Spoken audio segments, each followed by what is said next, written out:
শুভ রাধা অষ্টমী। সবাইকে রইল রাধা অষ্টমীর অনেক অনেক শুভেচ্ছা। আজ রাধা অষ্টমী। জন্মাষ্টমীতে গোপালকে অন্নভোগ দিতে পারিনি বলে মনটা খুব খারাপ হয়ে গিয়েছিল।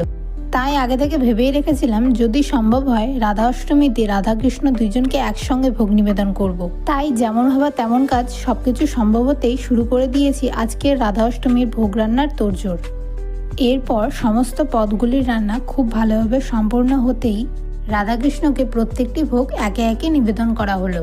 আজ আমি খুব খুশি।